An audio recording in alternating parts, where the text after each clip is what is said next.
Today we're going to be going over my main garage in GTA Online. This garage is my main garage because it is filled with my favorite cars in all of GTA 5 history. We're coming up on year 10 and there are still some cars in this garage that I have been using since launch. And since my first main garage tour in 2021, a lot has changed, so let's get right into it. Starting off, we have the Progen T20, which was introduced to GTA 5 in late 2015. The T20 came in hot when it released into GTA 5, with people calling it the fastest car we have ever seen in GTA up until that day. And it is also my latest addition to this garage. I don't remember what I replaced for it, but I knew I had to have it. You can buy the T20 for $2.2 million on Legendary Motorsport, or if you were lucky enough for me, you can just get it off of the wheel.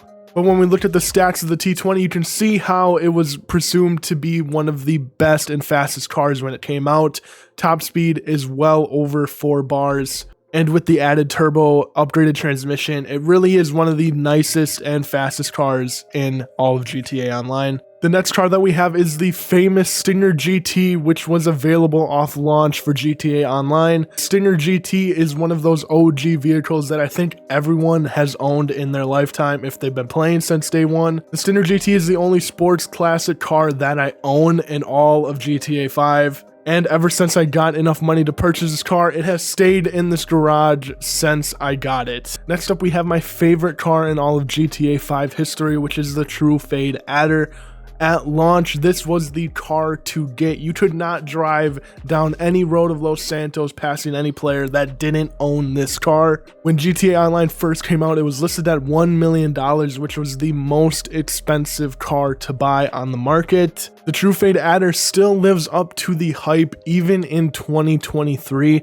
The top speed is still one of the best for all cars. So after going over the Adder, which is my favorite car in GTA 5, now we're going over one of my favorite vehicles to ever come across any GTA title, which is the Banshee. Banshee was first introduced to the GTA universe in Grand Theft Auto 3 and has made an appearance in every title since then. So if you are looking for an OG vehicle for GTA, the Banshee is the way to go. The Banshee is just an all-around great vehicle, and with that HSW upgrade, it is one of the fastest cars in the game and is a must purchase. Now we're moving on to a vehicle that has helped me get away from so many griefers in GTA, which is the Menacer. The Menacer made an appearance in 2018, and when I was looking for armored vehicles, armored trucks, the Menacer always caught my eye and I had to get my hands on one. The Menacer is fully equipped. It's got a turret on top, bulletproof windows,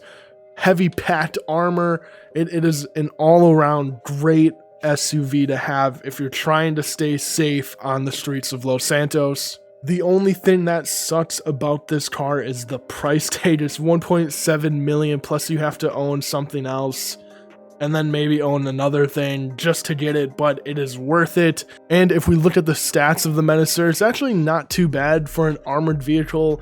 3.5 bars of top speed is actually really decent, and the handling and the braking, traction is perfect. Couldn't ask for a better armored vehicle than the Menacer. Moving on to another new vehicle in the garage, we have the Pegassi Reaper.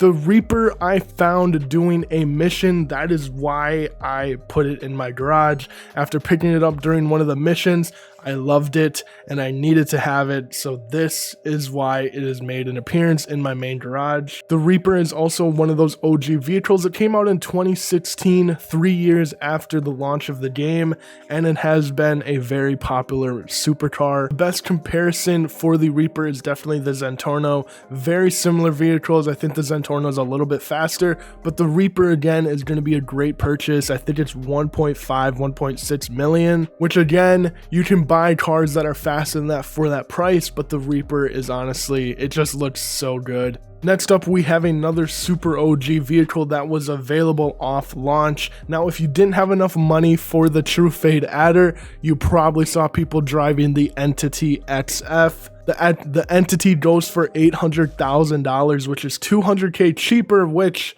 back then was actually a lot compared to what it is now. So the Entity was almost that cheaper version of the Adder, but still held up in races throughout all of GTA. The best thing about the Entity is the acceleration. Off the rip on races, it was one of the best cars to own, and it is so unique. You can see the T20, Reaper, Zentorno, they all kind of look similar. There is no car in this game that is similar to the Entity XF, which makes it that much more cooler. Arguably one of the most popular cars, I think, of all GTA 5 Online. The Zentorno was released in, I think, the first DLC for GTA 5, so when there was a new vehicle, almost everyone went to go buy this, and for a price tag of $700,000, almost anyone could own it at this point, playing a few months into GTA Online. And even today, the Zentorno still holds up. It is one of the best cars to own with crazy good stats, probably a top 5 supercar, maybe a top 5 car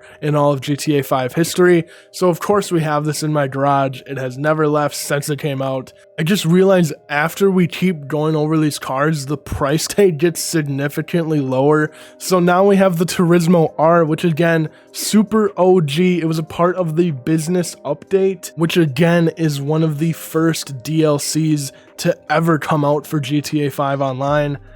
And with $500,000, you could have a really, really good supercar. And there's not many cars that you can just walk right on top of in your garage, so that's a plus. Next up, we have Old Reliable, which is the Baddie 801, and for $10,000, you can have one of the best vehicles in all of GTA. Obviously, there are better motorcycles to have, but the better motorcycles are over $1 million when you could just have a Baddie 801 do exactly the same as all the other ones. The Baddie 801 was one of my first vehicles ever purchased, and it'll definitely never leave this garage.